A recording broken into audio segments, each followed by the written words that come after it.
Hey y'all, it's the Abstract Oracle, and I am here for my review of The Real Housewives Season 12. I don't remember what episode it is, but the reunion, the third part. So we finally wrapping up this season. It seems like it was a long season.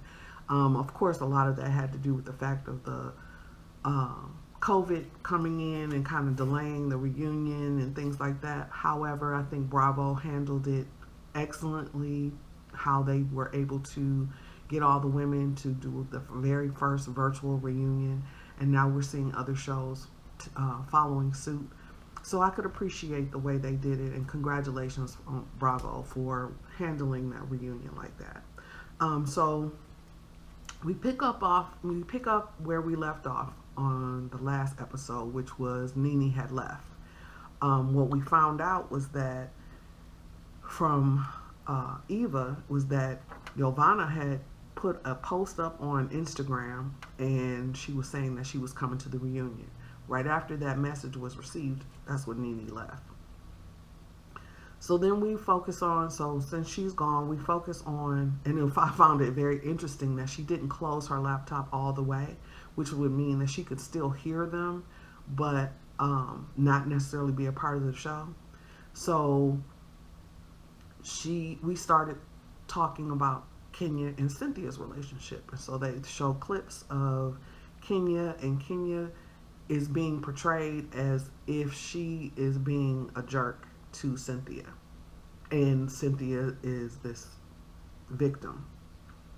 I don't believe that. I believe that these women have an actual genuine relationship with each other, and once you get comfortable with your friends, you don't have to put on kid gloves when you're expressing yourself to them.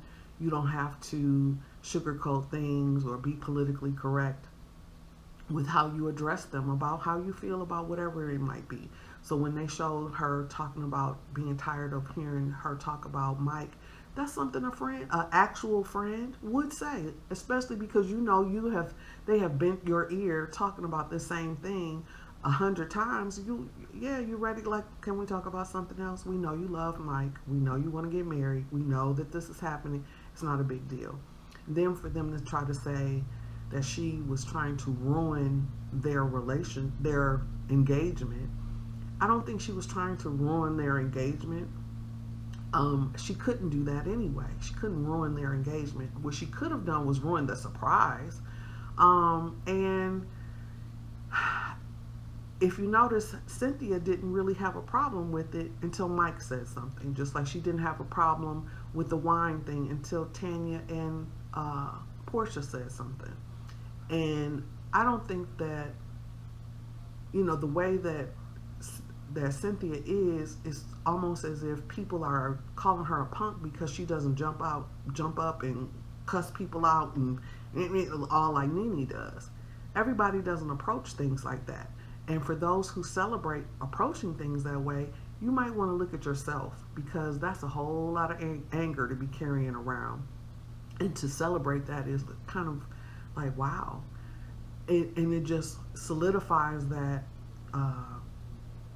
that behavior, just solidifies that angry black woman stereotype that most of us don't adhere to.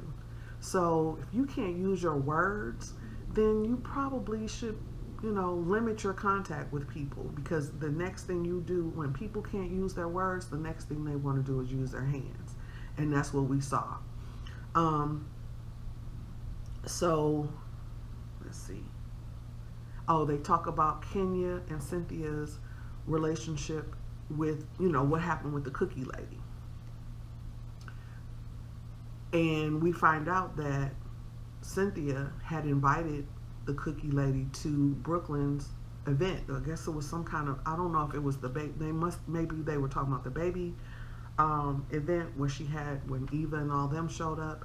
I'm not really sure, because when they showed the clip, it didn't look like the same place, but I'm not sure. That might have been something else. But I think she also invited her to the Bailey Q. And it was supposed to be, she had told Tanya about the cookie lady already.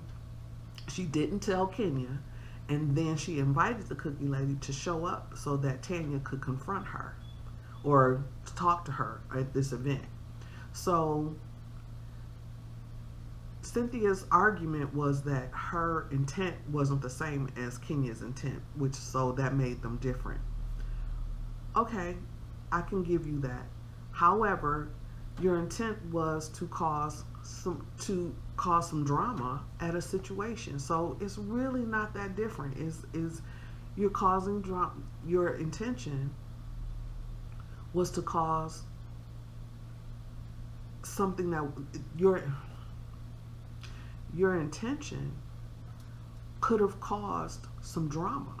And then you said, well, how do you know I didn't call her and say so? I don't remember how she said it, but it was like, but you didn't though. You didn't do it, so it doesn't matter what if you did something. The thing is that Cynthia, like Candy, I agree with Candy that you were doing something a little shady too. That may not have been what you were thinking. You might have thought you were trying to, be helpful, but it was really not helpful for the situation.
First card that popped out, walking away.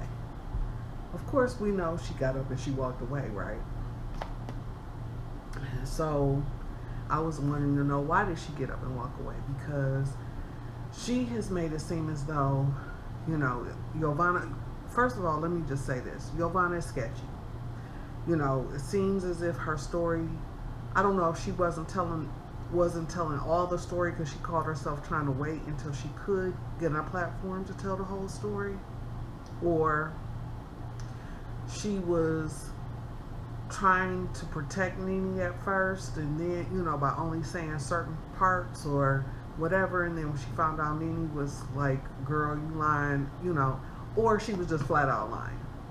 Now, we all know she was a little thirsty to be on the show, even though she tries to claim that she wasn't. It's like, ma'am, yes you were. But her being thirsty to be on the show doesn't necessarily make her a liar, right?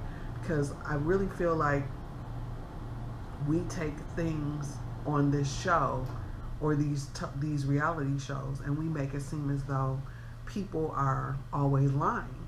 And it's not necessarily that they're lying, it's just their how it's being portrayed on the show, and also it is how a person thinks. If you can't explain somebody's intention, so you can't say that they intentionally were doing things or intentionally doing whatever.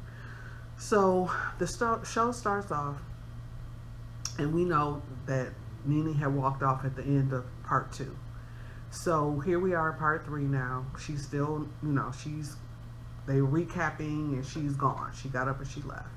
And so Marlo's the first one to notice, where's Nene? So then Andy's like, really? And this is in the midst of Cynthia explaining why she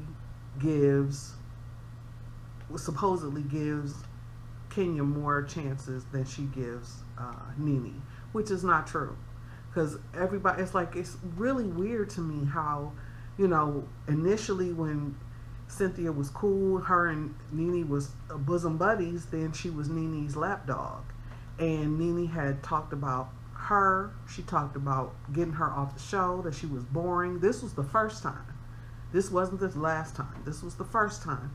She talked about Peter. She called that man out of his name. She did all of these things, and Cynthia took her back as her friend. So don't try to make it seem as if Kenya is getting away with so much. This is just how Cynthia is with her friends. She gives them multiple chances. And that's what people do with their friends. I mean, I've done it.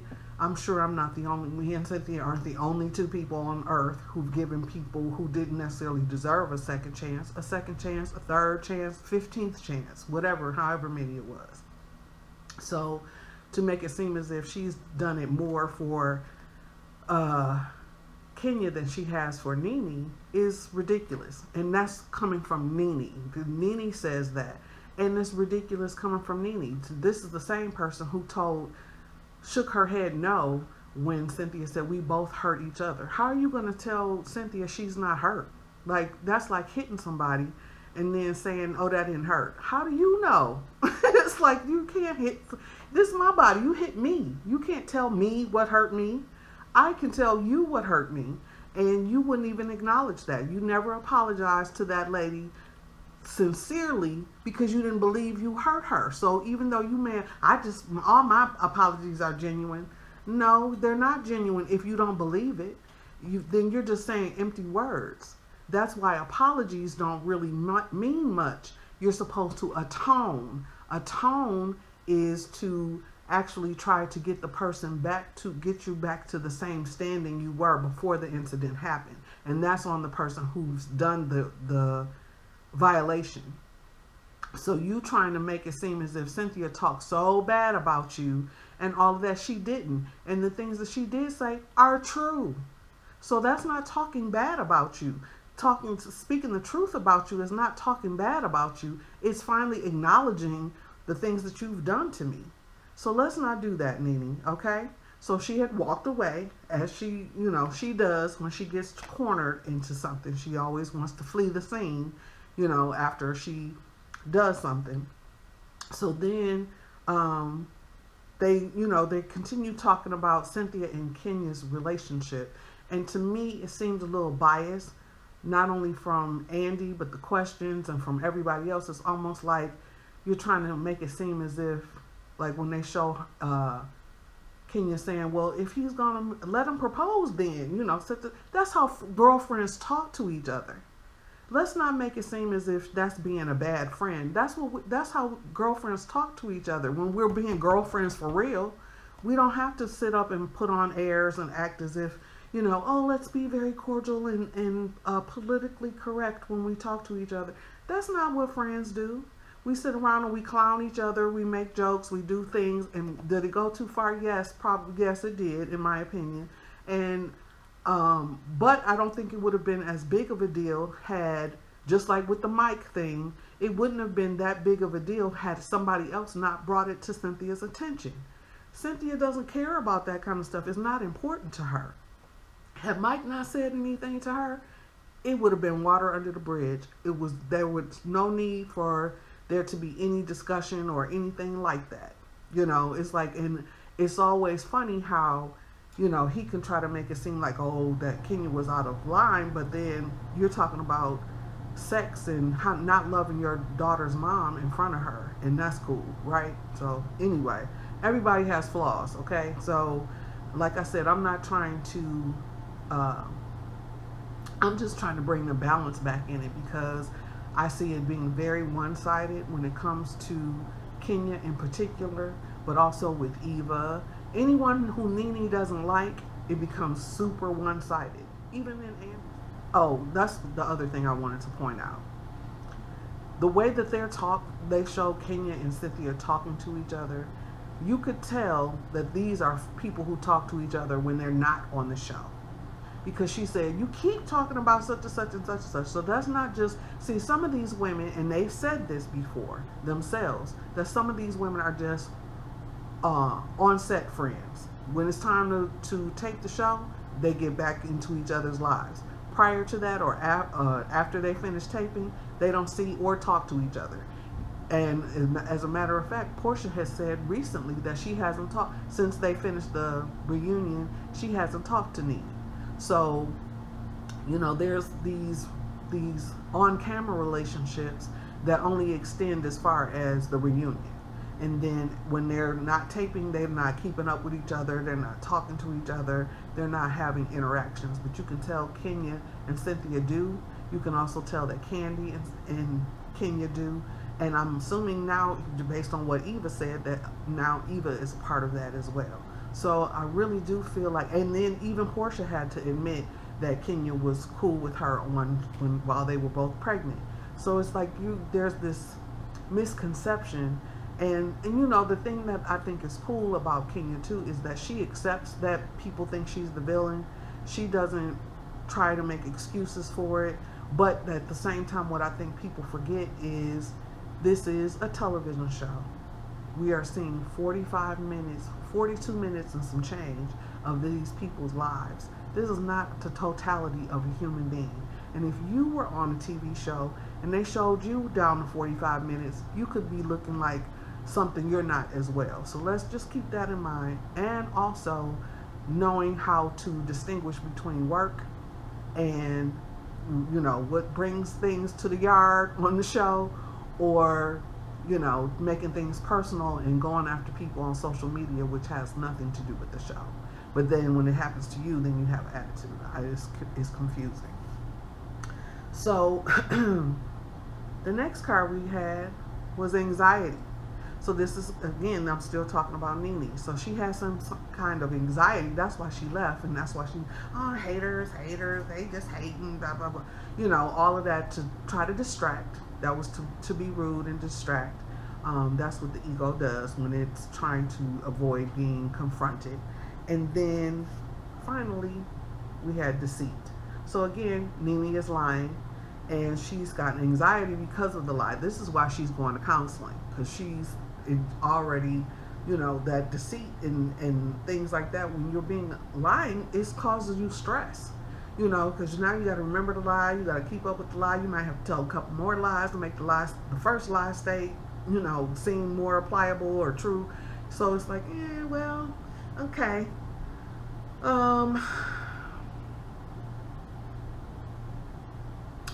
Yeah, Nene, I just don't believe you. I do believe that you told Giovanna. I don't believe Giovanna completely, but I do believe that this was a plan that you concocted, both of you. You're the mastermind, and she was the errand girl.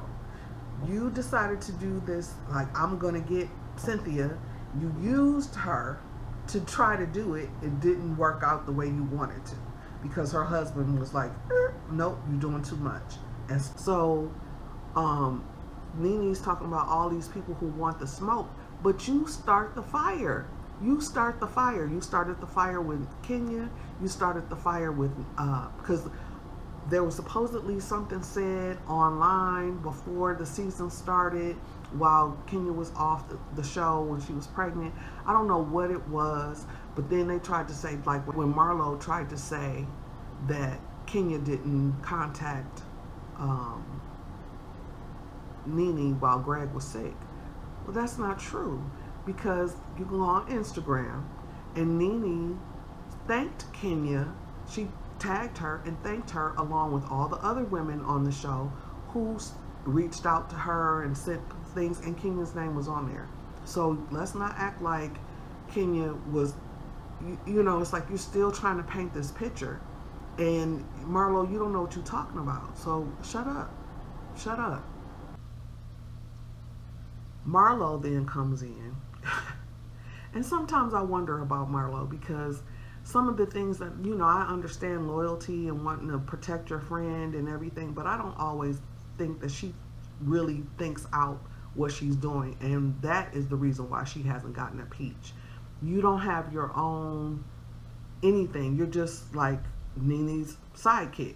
You're her Robin to her Batman. You know, you don't have really anything of your own, and that is the reason why Tanya came in. And you don't have a man, and that is why Tanya came in. And you've been on the show for 8 years, and Tanya's come one season and they offered her a peach and not you. So when you ask Cynthia, would you and Kenya still be friends, or you and Nene still be friends if Kenya wasn't around? Kenya wasn't around last season when they fell out. She wasn't around. She came to one event, and that caused a whole big commotion, and that had nothing to do with Kenya being anything. Nene again started that with her own. She could have just spoke to Kenya when Kenya spoke to everybody. She didn't specifically say, "Hey, Nene," but she spoke. She said, "Hey, hi" to everybody, and that's when what Nene does. Goes into her little sixth grade girl energy, and she starts talking. Oh, was she having a buffalo and and such and such, all these little snide comments to try to provoke someone on the side. So then we get to the provoking thing, right? So then they're saying, oh, Kenya likes to provoke people, and you can be a provocateur without actually trying to provoke people. Just your energy can be provocative, which I think is part of what goes on with Kenya. Like, she's not necessarily doing anything. It's just, not to say she doesn't provoke, because we've seen her do that as well. So, but in the situation with this last thing with the TMZ comment and things like that, she was not trying to provoke Nene. If you think about it, you have to know that there are cameramen, there's somebody with a mic, there's wires and all lighting and all this stuff set up to film these women. So there's the reason she went the way that she did is because she had to. Because on the other side, if she walked around, she would have had to walk around the camera people, doing all of that kind of stuff. It's like you all aren't thinking. She walked over that way to talk to Shamia, and when she was talking, like Portia tried to say that they were arguing. They weren't talking anymore. The editing was a little, but you could see by the time that Kenya decides to start walking over to Shamia, she wasn't arguing with Nene anymore. That Marlo and Nene and Portia were all talking, and then she walked over because she was trying to be heard. And then that's when they started talking about she was provoking Nene and stuff like that. Nene doesn't need anybody to provoke her, especially when it comes to Kenya. She's already provoked. You don't have to do anything. Just her presence provokes her. So she, don't touch me. Don't do such and such to me. And it's like, girl, ain't nobody thinking about you. And that's your problem. You want somebody to always be looking at you, trying to start stuff with you. You are a grandiose egomaniac with narcissistic tendencies. And that's my professional opinion. It's like, so you want to make everything about you, because if you notice, every season somebody is doing something to Nene, but she's not the victim though. But she wants to make sure you know that they're doing this to her. So now you've added in Bravo and Andy. Everybody is doing something to you. And it's like, wow. And so you started talking all this stuff, and I was like, girl, that's not the truth. And then, of course, back up Portia the Pond, as Kenya titled her. She comes in and she tries to make it like, oh yeah, you were provoking her and you were doing this and and this rant and everything. And it was like, and then she starts talking about Shamia, and it's like, you're going off on a tangent. Like, what are you talking about? And that's not what happened. I think by that time, because you could kind of hear it in Portia's voice, like, girl, you a little tipsy. You may not be getting things in order. So just calm down, because you've already tried to make this the Portia reunion. We get it, girl. We get it. And we get that Andy likes you. And I also wanted to address the idea that Andy does not like Kenya. It's obvious. So then Andy, in the middle of this back and forth between Kenya and Portia, Andy's baby comes in. And Tanya's saying something too. She's trying to jump in, and she was so insignificant. Her little one-liners or whatever she was saying, they weren't. I'm sorry, Tanya. They just didn't go over well. I'm not a big fan of yours anyway. I think that you're fake. We finally get to Yovana. Yovana comes in, and she speaks about getting some threatening phone calls and you know, a cease and desist. And the cease and desist is about her making sure she destroys some audio, any audio she may have of Nene or whatever. And she's like, I never recorded Nene. So we're trying to find out, like, well, okay, how did this whole recording thing begin? Giovanna's story, which I tend to believe more. I don't think that she communicated it well, but I do believe that her story, because it makes sense. And I've always said that in that relationship and what was happening was they were Pinky in the brain. Nene was the brain and Giovanna was Pinky. It was your idea, Nene, to record, and you used Giovanna as the errand girl. And that's basically what she said.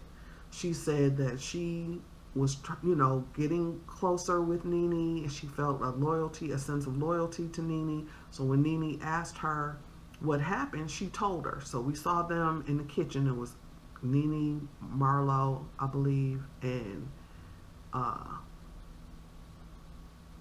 Giovanna. And she's telling them, you know, what Cynthia said. Which Giovanna also said was that wasn't enough for Nene. She wanted more, and that's when we saw her ask for receipts. So she said, yeah, I got receipts. She never said I had a recording. So then we always knew, you know, kind of knew that Giovanna had something to do with it, but we weren't really sure what role she played. So what we find out, the long and short of it is, Nene asked her, after she told her what was said, she was like, no, I'm gonna need some proof. So maybe she volunteered to record or whatever, but she didn't. She never recorded it, is what she said. And then we see the text going back and forth. And again, we never see what Nene's responses are, so that's kind of one-sided as well. So I believe Giovanna when she said that Nene was the one that asked her to record people. But then Candy comes in, and she's like, well, both of y'all are the snake then, which I agree with her. Because it's like, now you've established this relationship, and you're trying to say the relationship that you had with the women was genuine, Giovanna, but yet you are also talking about, you were telling Nene that you were going to record. Whether you actually did it or not, you told her you were going to, and that's kind of suspect. Like, okay, why would you do that? And then you never said anything to anybody. You never said, when you had opportunities to say, hey, Nene wanted me to record and I didn't. And I believe that you didn't do that because, like she said, I didn't know that Nene had threw me under the bus yet until she saw the actual episode, which that makes sense. Like, so now, you know, she was calling herself trying to protect Nene, but now that I know, now that the show has aired and I see, like, oh, you threw me under the bus. Oh, I'm thinking this whole time you got my back and you don't. So now I'm going to have something to say. So I kind of believe that. And if it weren't true, Nene, what you should have stayed so that you could prove that what she was saying was not true. But you didn't, and that right there makes you look guilty. You knew that that girl was coming. You knew that you couldn't dispute what she said, and that's why you left. I don't care what they say. I don't care what your fans say. I don't care what anybody says. It doesn't make sense. Yeah, Giovanna may not be the most truthful person, but I believe her on this part because she has been adamant about saying there was no recording and all these things. She just didn't communicate it properly. And I believe that because of all of the things that Nene had done the previous season when she dismissed everybody. So, and I did some cards, as you saw earlier. I had shuffled up some cards or whatever, and we got walking away, which is what Nene did. Anxiety was what she was feeling, and deceit. So she was having anxiety. She walked away because she had anxiety about the deceit that she caused. I can't get it. The cards can't get any simpler than that. This lady was deceitful. Giovanna was deceitful as well, and I think that's what messed her up. If she had told the truth from the beginning, then people would have believed her. But because she was trying to protect Nene and didn't speak the truth at the time she had the opportunity to, it makes her look like a liar. But that doesn't mean that she actually is a liar. Andy asked who believes Giovanna. So Kenya, Eva, and Cynthia believe Giovanna. And Candy and Portia are kind of like, I don't know. And Portia's like, I'm confused. I need some more information. Nene then calls Portia on the phone. And it was like during the reunion. So I am so glad that Andy did not talk to her, let her do that with the phone thing. I'm so glad.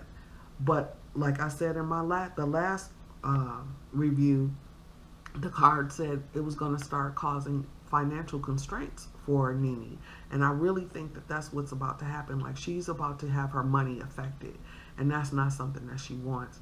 I think she's been going too hard. She needs to have a publicist. She needs to have someone to kind of let her know when to shut up. She's kind of out here free balling, and it's like you don't necessarily have the most tactful way of approaching things. So you need someone else to kind of help you stay in alignment, and because it's going to affect your work. Nobody's going to want to work with you when you act like that. It's like you have. That's why Star Jones and all these people are looking at you sideways when you brought that same energy to Celebrity Apprentice.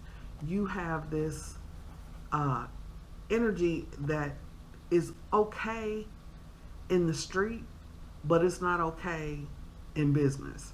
And so for you to say now you're going to go to therapy because of the reunion, you weren't even on the half of the reunion. So where were they coming so hard at you because they asked you about Wendy Williams? Really? I don't understand. And I did forget to mention how, and I thought this was such a good point, and I'm so glad they brought it up, like Kenya brought it up. Like, you all are so angry and hot at her about the candy lady, but nobody said anything about Nene attempting to spit on this lady, throw things at her, lunge at her like she was going to fight her. Nothing. That was okay, right? That's okay. But because she brought the cookie lady to Tanya, that was terrible. Come on, y'all. That's not even fair. I'm very glad that this season is over. I hope that the women have some time away from each other and they can actually sit down and take a breath and reevaluate how they were with each other, how they were with themselves, and recalibrate, because this season was an entire mess.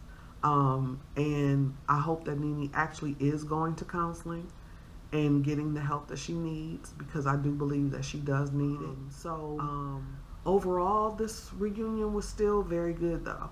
And Bravo did a great job of translating these communications between these people through their computers, I think. But I do think that overall it was a good reunion. The season, I'd probably give it a 7. The reunion, I would definitely give it like a 8.5. So thank you again for watching. I appreciate you as much as I possibly can.